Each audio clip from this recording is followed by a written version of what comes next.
Series के लिए नया वीडियो लेकर आए हैं।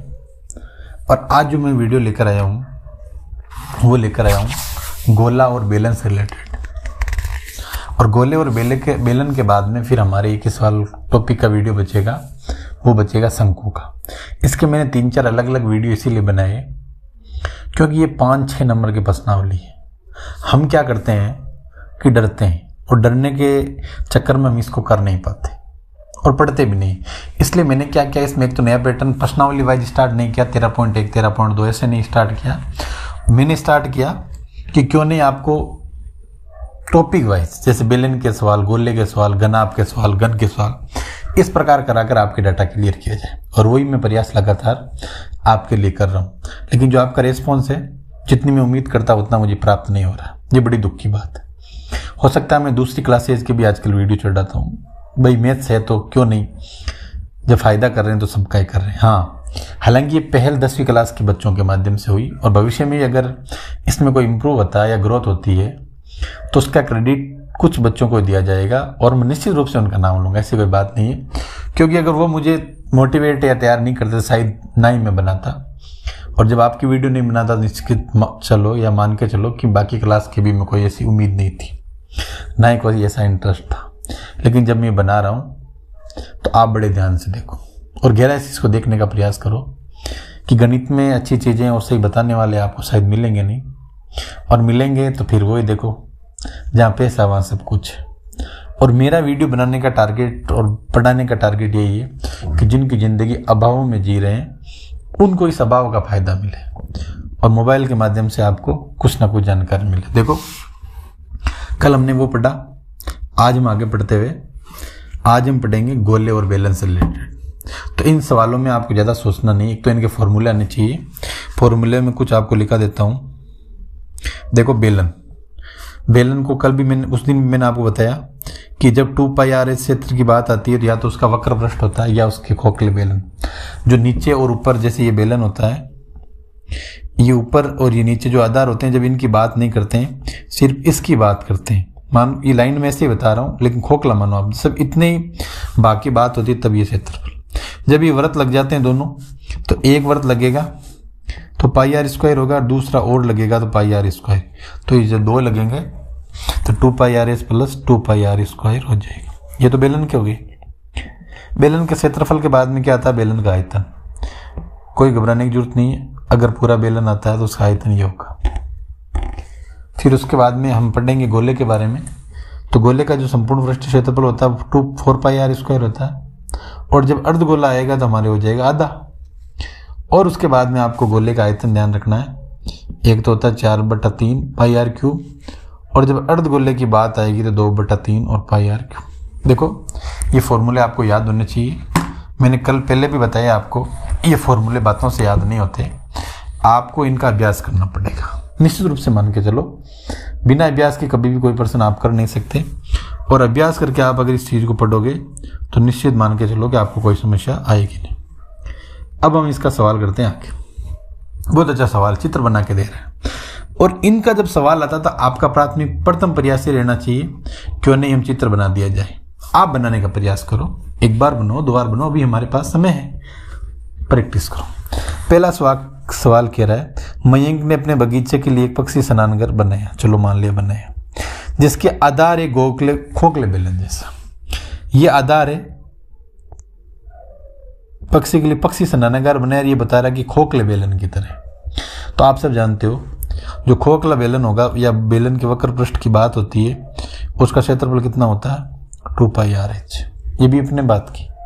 अब उस पर कह रहा है कि एक सिरे पर अर्धगोलाकार ये लगा हुआ है, ये नीचे है ना जो चीज, ये खोखला है पूरा, और जो गोला लगा हुआ है वो यहाँ लगा हुआ है अर्धगोला, ताकि कोई भी यहाँ पर उसको स्नान कराया जाए, ना कि यहाँ कोई स्नान करने की स्थिति नहीं है। ये पूरा खाली है, सिर्फ 3 पाए लगे हुए, यहाँ पूरा पार्ट फंसा हुआ है, मतलब प्योर और शुद्ध अर्धगोला रखा हुआ है। मेरी बात समझ में आई आपके? और जब प्योर और शुद्ध अर्धगोला रखा है तो उसका क्षेत्रफल होता है 2πr²।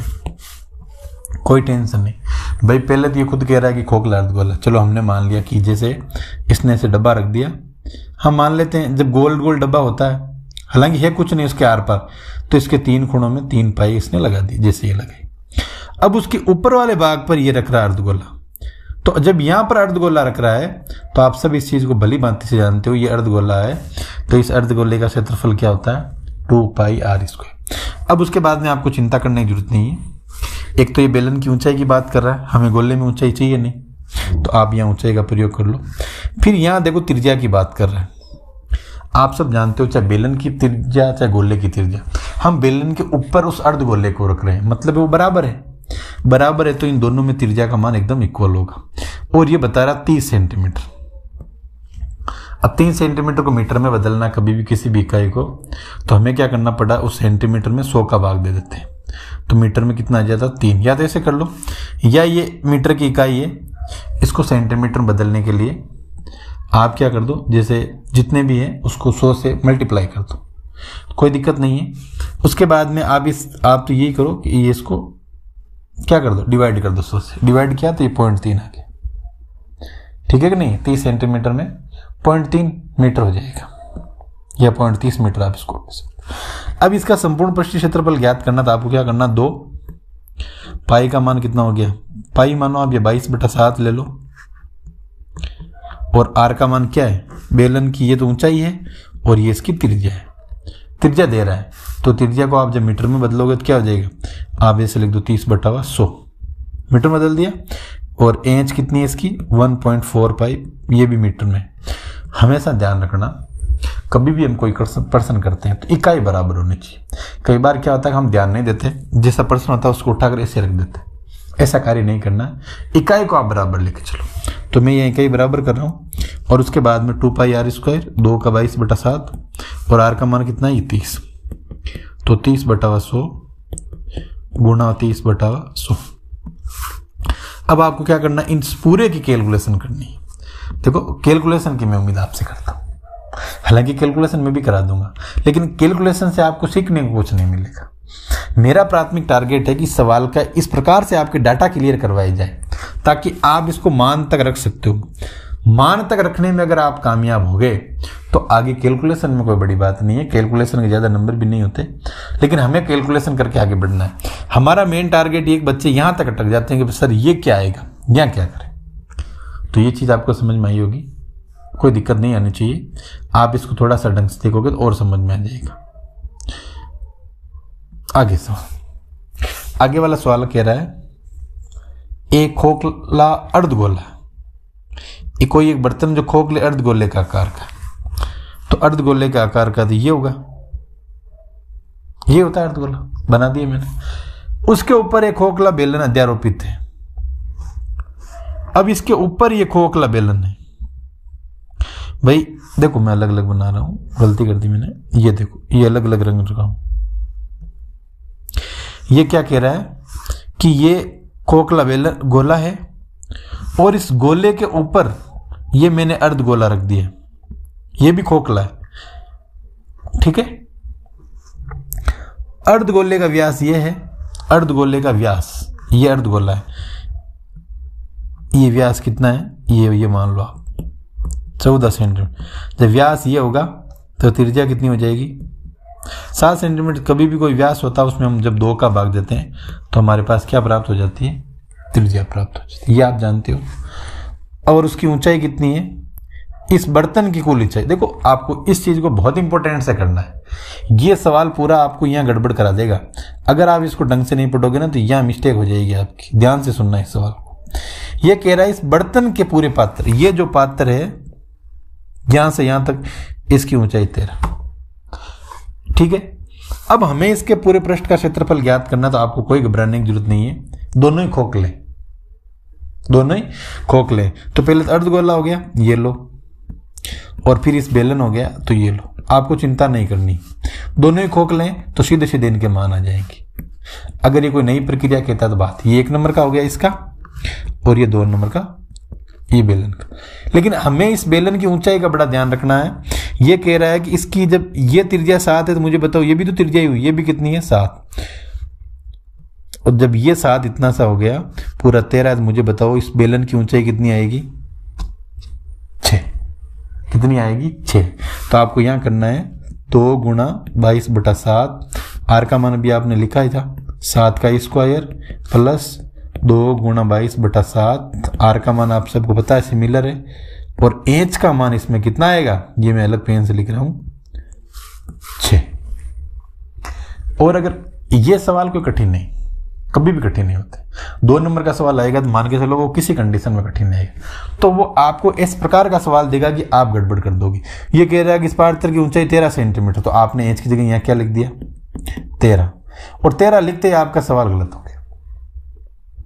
भैया ये इस पूरे जो नया पात्र बना है, इस पूरे पात्र की ऊंचाई दे रहा है, ये इस ऊपर वाले जो अध्यारोपित कर रहे हैं उसकी ऊंचाई नहीं दे रहा। तो ये सवाल आपके बोर्ड के एग्जाम में बहुत इंपॉर्टेंट बनता है, और मैं जहां तक मानता हूं ये परीक्षा में भी आने के चांस रहेंगे, बिल्कुल 100% रहेगी।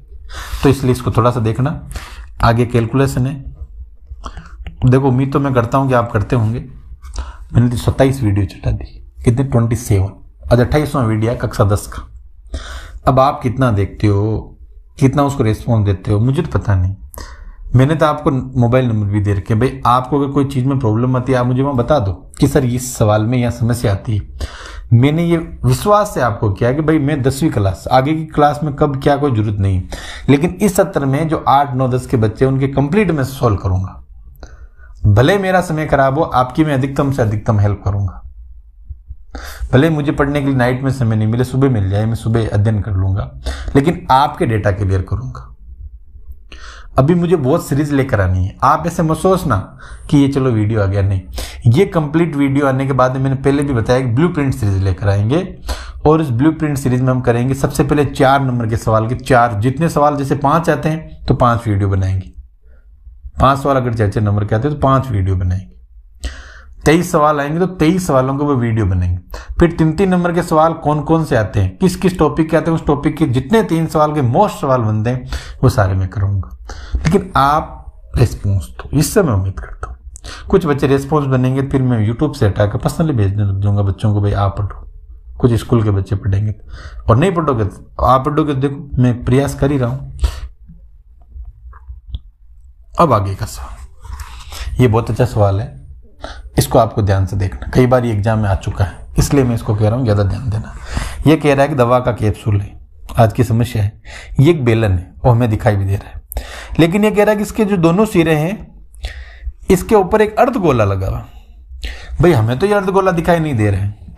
जब नहीं दे रहा तो भाई बनाओ इसको, ये लो अर्धगोला और ये अर्धगोला बना दिया। भाई पूरा बेलन था, ये कह रहा अर्धगोला, तो हमने अर्धगोला बना दिया। पूरे कैप्सूल की लंबाई है 14 mm, चलो ठीक है, और इसका व्यास है 5 mm। कितना है, 5। आप सब जानते हो अगर किसी भी आकृति का हम सवाल करते हैं सबसे पहले इकाई, तो दोनों में mm है, तो हमें इकाई का टेंशन नहीं लेना है। अब ये व्यास बता रहा 5 mm, जब व्यास 5 mm है तो मुझे बताओ आप त्रिज्या कितनी आएगी। त्रिज्या आएगी 5/2 mm। कोई भी आकृति उसमें 2 का भाग देंगे तभी तो हमें त्रिज्या प्राप्त होती है, कोई भी अगर मान हो। अब आपको ये ध्यान से देखना है कि भैया ये अर्धगोला है तो इसकी ये भी त्रिज्या हो गई, ये अर्धगोला तो इसकी भी त्रिज्या हो गई, तो ये 5/2 हो गया और ये 5/2 हो गया। तो हमारे पास देखो आकृतियां कितनी बनी, आप ध्यान से नोट करना इसको, बहुत अच्छा सवाल है इसीलिए मैं फोकस कर रहा हूं। इधर अर्धगोला, इधर अर्धगोला, मुझे बताओ अर्धगोला नंबर 1 प्लस अर्धगोला नंबर 2, और उसके बाद में बीच में क्या आ गया आपके बेलन। कितनी आकृति हो गई, 3। हाँ इनकी त्रिज्या सबकी समान है, लेकिन ऊंचाई में परिवर्तन क्या होगा, ये भी 5/2 है और ये भी 5/2, मतलब आप 5/2 में 5/2 जोड़ोगे तो 5 5 10 10/2 बराबर कितना आएगा, 5। तो ये इतने और इतने कट जाएंगे तो आपको पूरी लंबाई कितनी है, पूरी एल है 14, और 14 में से आप 5 घटाओगे पीछे कितना आएगा, 9। क्या आएगा, 9। तो मुझे बताओ इस बेलन की इस लंबाई कितनी आई, 9। तो आप सब जानते हो हमें इसका पृष्ठ क्षेत्रफल ज्ञात करना। बेलन पहले का अर्धगोले का 2πr², दूसरे का भी 2πr², और बेलन का क्या होता है, खोखला है, दोनों साइड कुछ भी नहीं लगा हुआ है, वक्र पृष्ठ 2πrh। इसमें मान रख दो 2, पाई का मान आप जानते हो 22/7 लिखने की जरूरत नहीं है, और आर का मान कितना होगा 5/2 का स्क्वायर। फिर इसी प्रकार इसमें 2, पाई का मान आप जानते हो, आर का मान 5/2 का स्क्वायर। 2, पाई का मान आप जानते हो, आर का मान 5/2, और एच का मान कितना है इसमें, ये 9। कितना है 9। अगर आपने इतना सवाल कर लिया, ये चीजों को ध्यान रख लिया, इसकी त्रिज्या का ध्यान रख लिया। सबसे इंपॉर्टेंट चीज तो है कि जो कैप्सूल में जो अर्धगोले बनते हैं ना, बना तो हमने लिए, लेकिन उसकी त्रिज्या फाइंड आउट करना भूल जाते हैं। हमें उनको तोड़कर आकृति ज्ञात करनी, एक साथ ज्ञात नहीं करनी है, तोड़कर ज्ञात करना। एक बार फिर आप देख लो, मैं इसको थोड़ा सा और समझा देता हूं, हो सकता है कोई आपकी चीज समझ दिक्कत हो गई हो। तो देखो, ये सवाल कह रहा है कि ये बेलन है, ये तो मान लिया आपने। ये कह रहा है कि इसके जो कॉर्नर है, ये 2 अर्धगोले लगे हुए। कितने अर्धगोले? 2। तो आपने एक अर्धगोला यहां मान लिया और एक अर्धगोला यहां मान लिया। भैया जब अर्धगोला बनता है तो उसकी त्रिज्या भी तो बनती है, लेकिन ये कह रहा है कि इसका व्यास 5 है। तो बताओ, जब व्यास 5 है तो त्रिज्या कितनी हो गई? 5/2। तो इसकी भी 5/2 हो गई, इसकी भी 5/2, दोनों की 5/2 हो गई। तो आप जानते हो 5/2 और 5/2 को दोनों को जोड़ते हैं 5 आता है। तो अब ये पूरा 14 है, ये इतनी और इतनी 2, 5 तो 2 गोल अर्धगोलों की निकल गई। तो 14 में से 5 जाएगा, पीछे कितना बचेगा? 9। और हमारे जब यहाँ ऊंचाई काम आएगी तो कितनी आएगी? आप इसके आगे कैलकुलेशन करो, जोड़ बाकी गुणा भाग करो, आंसर 100% आएंगे। हर सवाल के आंसर आपको ढूंढने कैलकुलेशन करके। अगर कोई समझ में नहीं आती, कोई दिक्कत में नहीं आती, निसंदेह होकर आप मुझे पूछो, कोई दिक्कत वाली बात नहीं। इतने सवालों में से 2 सवाल मैं आपको करने के लिए दूंगा, और वो मैं दूंगा, और वो दोनों एग्जाम्पल दूंगा, आप वो चिंता मत करना। एग्जाम्पल तो आपके है कि एक एग्जाम्पल एक क्वेश्चन दूं, आप कह दोगे सर आपने तो हार्ड दिया। क्यों? कि ये सवाल ऐसे ही होते हैं जो हार्ड ही लगते हैं लेकिन होते नहीं। अगला सवाल, ये एक लकड़ी का ठोस बेलन है, चलो मान लिया पूरा ये बेलन ही है। इसमें प्रत्येक सिरे पर एक एक अर्धगोला खोद रहा है। तो यहां पर भी अर्धगोला हो गया और यहां पर भी अर्धगोला हो गया। लकड़ी के एक आइटम हम खोद सकते हैं जैसा कि आकृति में दर्शाया गया। ठीक है सर, यदि बेलन की ऊंचाई 10 सेंटीमीटर है, ये ऊंचाई 10 सेंटीमीटर और इसकी आधार की त्रिज्या कितनी है? 3.5 सेंटीमीटर। कितनी है? वस्तु का संपूर्ण पृष्ठ क्षेत्रफल ज्ञात करो। अब आप एक चीज तो मानो कि इसके आधार की त्रिज्या 3.5 सेंटीमीटर, ये तो त्रिज्या ये, तो ये भी 3.5 सेंटीमीटर, ये भी 3.5 सेंटीमीटर।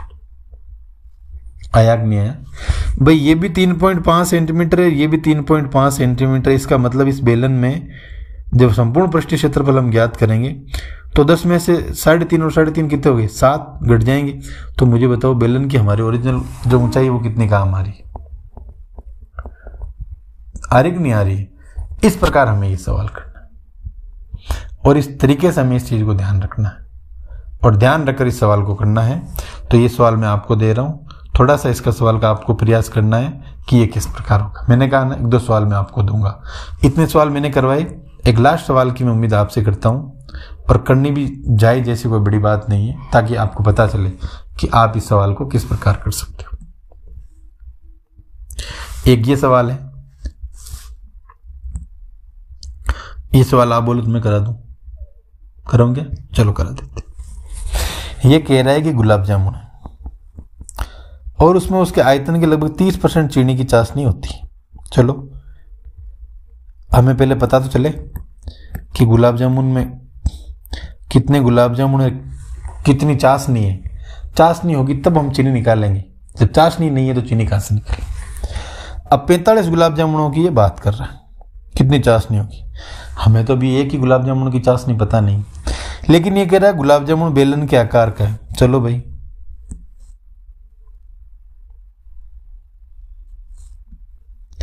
ये लो, ये बेलन के आकार का ऐसा होता है। सही बनू आपके? चलो बहुत अच्छा बना देता हूं। आप क्या याद रखोगी?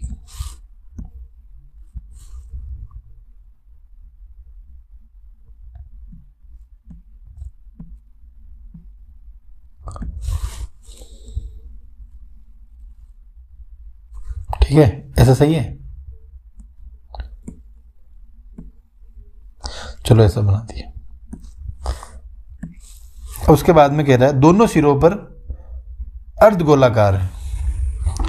अब दोनों सिरों पर अर्धगोल लगे हुए, मान लो ये है तो यहां पर ये अर्धगोला है, ठीक है, इतना सा ये अर्धगोला और ये अर्धगोला, ये होता है ना ऐसे। ये देखो ये इस आकृति के दो अर्धगोले लगे हुए, ठीक है। इनकी लंबाई कितनी है 5 सेंटीमीटर, इसकी पूरी इसकी लंबाई कितनी है 5 सेंटीमीटर और इसका व्यास कितना 2.7। आप सब जानते हो किसी भी आकृति का व्यास अगर 2.8 सेंटीमीटर होता है तो त्रिज्या कितनी हो जाएगी 1.4 सेंटीमीटर। 1.4 सेंटीमीटर होगा तो इसकी यह आकृति 1.4 हो गई और यह आकृति 1.4 हो गई। तो 5 में से जब आप 2.8 घटाओगे तो कितना रहेगा 2.2। ये ओरिजिनल जो ऊंचाई है 2.2। आपको एक चीज ध्यान रखनी है, अब ये आयतन की बात कर रहा, जो हम भूल रहे हैं किसकी बात कर रहा आयतन। और जब आयतन की बात होती है तो क्षेत्रफल से जुड़ी हुई कम ज्यादा वो कंफ्यूजन वो लफड़ा नहीं रहता जो गणगणाभ में रहा था, वो इसमें नहीं रहता। तो आपको क्या करना, 2 अर्धगोले हैं तो एक अर्धगोला प्लस दूसरा अर्धगोला और तीसरे क्या है बेलन। अर्धगोले का क्षेत्रफल क्या होता है 2/3 पाई r क्यूब प्लस 2/3 पाई r क्यूब और बेलन का आयतन क्या होता है पाई r स्क्वायर h। क्लियर। अब आपको एक चीज को पता है 2/3 तो है, पाई का मान आप जानते हो, इसमें बताओ r का मान कितना है 1.4 का स्क्वायर प्लस सेम ये कि ये प्रोसेस यहां रहेगी 1.4 इसमें, पाई का मान 22/7, इसमें भी r का मान कितना है सेम ही रहेगा 1.4 का स्क्वायर और h का मान इसमें रहेगा 2.2। कितना रहेगा। बच्चे यहां पर गड़बड़ कर देते हैं, बच्चे चाहे मानो आप मानो चाहे मैं मानो, यहां हम गलती कर देते हैं। क्या गलती कर देते हैं, हम यहां ऊंचाई जो कह रहे हैं ना ये इसकी लंबाई 5 सेंटीमीटर ये उतार देते, ये हमें नहीं उतारनी क्योंकि ये तो अर्धगोले हैं, दोनों का अलग अलग हम अलग अलग तरीके से आयतन ज्ञात कर रहे हैं, तो इसमें ये काउंट कैसे करेंगे। तो 5 में से जो जिनकी हम अलग अलग काउंट कर रहे हैं उनका आयतन अलग रखना है, इसका आयतन अलग रखना है। तो बोलो क्लियर चीज समझ में आएगी नहीं। अब आगे आप कैलकुलेशन करो, मान लो जितना भी आंसर आता है आंसर हमेरा सेंटीमीटर क्यूब में आएगा। आपको एक चीज ध्यान रखनी है, कितने भी सेंटीमीटर क्यूब आए तो एक कोटेशन होता है 1 सेंटीमीटर क्यूब बराबर होता है 1000 लीटर। कितना होता है, उसमें 1000 लीटर से गुणा करके आप उसका 30% निकाल देना, वो ऑटोमेटिक चाशनी आ जाएगी। फिर भी आपकी कैलकुलेशन में समस्या आती है, जस्ट कॉन्टेक्ट ऑन मी, मुझसे आप संपर्क करो।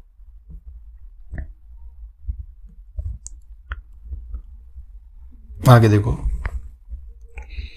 ऊंचाई 220 सेंटीमीटर, आधार व्यास 24 सेंटीमीटर, एक बेलन है। ये तो बहुत अच्छा सवाल है, इसमें भी आपको चिंता नहीं करनी है। देखो दिमाग आपको लगाना है। ये क्या कह रहा है आपको कि ये बेलन बना रहा है, क्या बना रहा है बेलन बना रहा है।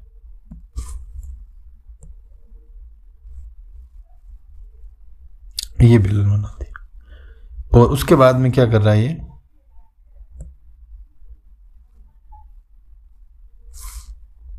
थोड़ा मिटा देता हूं।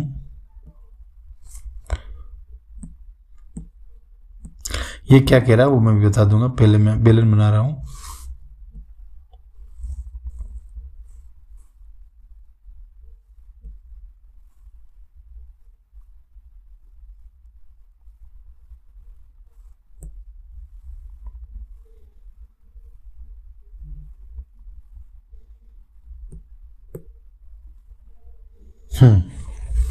ये ऐसा सवाल है।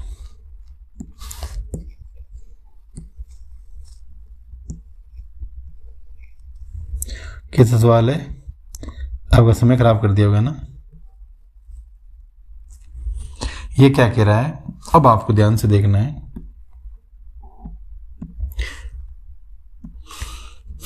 ये ऊंचाई 220 सेंटीमीटर है इस गोले की, 220 सेंटीमीटर, व्यास 24 सेंटीमीटर है तो ये व्यास 24 सेंटीमीटर। जब व्यास 24 सेंटीमीटर तो त्रिज्या कितनी होगी 12 सेंटीमीटर। हम त्रिज्या को लिखते हैं r।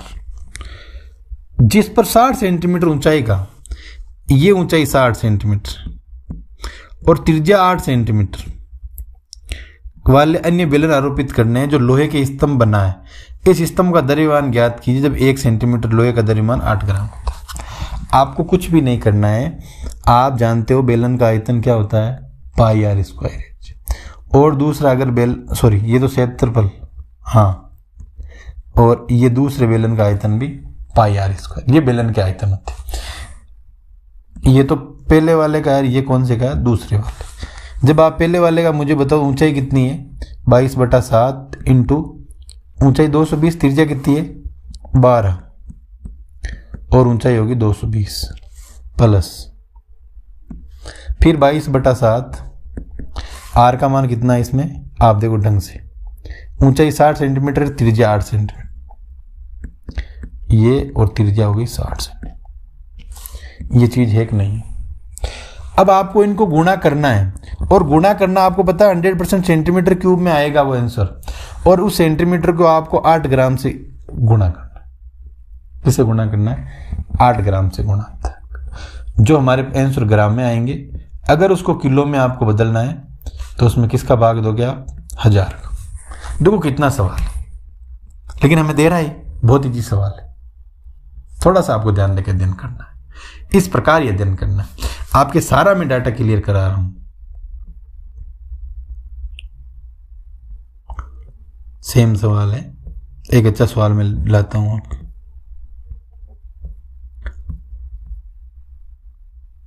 ये भी अच्छा, चलो पीछे से करते हैं, क्योंकि वो सवाल मैं आपको दूंगा इसलिए वो पहले की। ये सवाल कह रहा है, ये सवाल आपके एग्जाम में आ सकता है, क्यों कि 2 नंबर के सवाल है तो इस टाइप के वो सवाल आपको दे सकता है। ये कह रहा है कि 6 सेंटीमीटर, 8 सेंटीमीटर और 10 सेंटीमीटर त्रिज्याओं के 3 ठोस गोले। आप जानते हो कितने ठोस गोले हैं, 3। प्रत्येक गोले का आयतन कितना होता है, सूत्र 4/3 pi r cube, 4/3 pi r cube और 4/3 पाई आर क्यूब, ठीक है। और इन तीनों को मिलाकर एक नया गोला बनाना है, ठीक।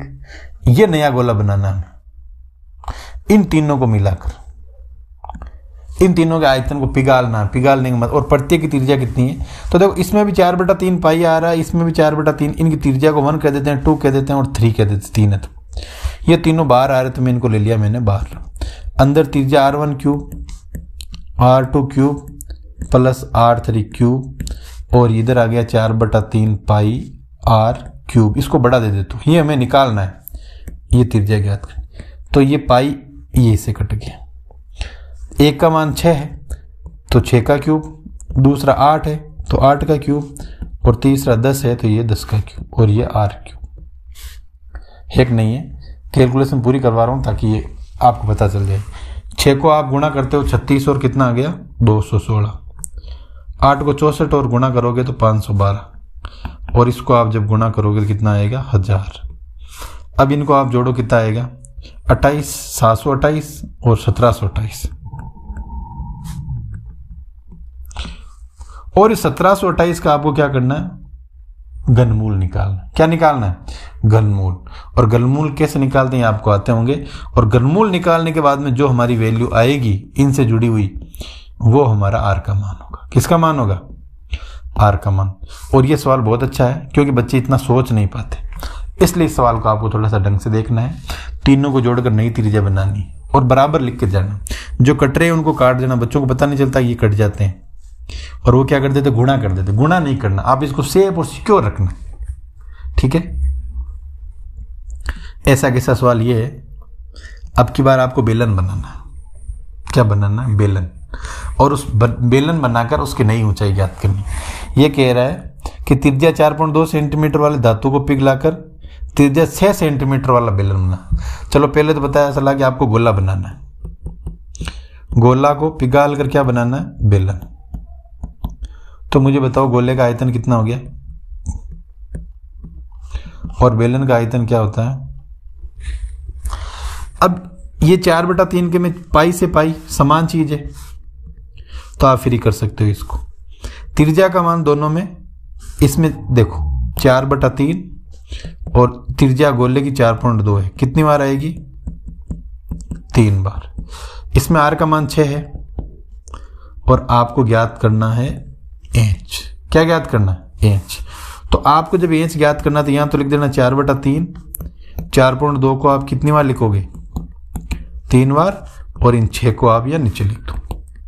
और यहां जब इसका आप सॉल्यूशन करोगे तो आपको क्या प्राप्त हो जाएगी? ऊंचाई प्राप्त हो जाएगी। क्या प्राप्त हो जाएगी? ऊंचाई। आपको बस कैलकुलेशन करनी, जितने भी सवाल दिए हैं सारों में मैंने आपको कैलकुलेशन दी है। ये आपका एक एग्जाम्पल है। क्या है? एग्जाम्पल। और ये अच्छा सवाल है, मैंने पहले वो सवाल दिया था, एक सवाल ये दे रहा हूँ, आप इसको प्रयास करना। आपके 13.3 से पहले ये एग्जाम्पल आता, बहुत अच्छा सवाल है, एक बार प्रयास करना। ये एक तो अर्धगोलाकार टंकी की बात कर रहे हैं, इतना पानी भर रहा है, ये खाली कर रहा है, और टंकी का व्यास बता रहा है कितने समय में खाली करेगी। बहुत, एक बार आप प्रयास करना, और फिर नहीं आए तो फिर मैं बता दूंगा आपको। ये अच्छा, आप पूछोगे ये सवाल मैं क्यों नहीं करवा रहा हूँ, कई क्वेश्चन आते हैं बच्चों के। तो जब हम 2-2 नंबर के 3-3 नंबर के क्वेश्चन करेंगे ना, मोस्ट सवालों की श्रेणी में, तो इसको हम करेंगे। अभी हम करेंगे, फिर और करेंगे। तो अभी आप अभ्यास करोगे, फिर मैं इसको कराऊंगा, तो पढ़ने का अलग आनंद आएगा। इसलिए सवाल छुड़वा रहा हूँ। आज मैं आपको ये चीज बताता हूँ, हर क्वेश्चन मेरे माइंड में फिट है कि कौन सी क्वेश्चन को कब करवाना है। आगे ध्यान देखो, अच्छा सवाल है ये, बहुत अच्छा सवाल है। ये कह रहा है कि व्यास है 1 सेंटीमीटर और वाली लंबी तांबे की छड़।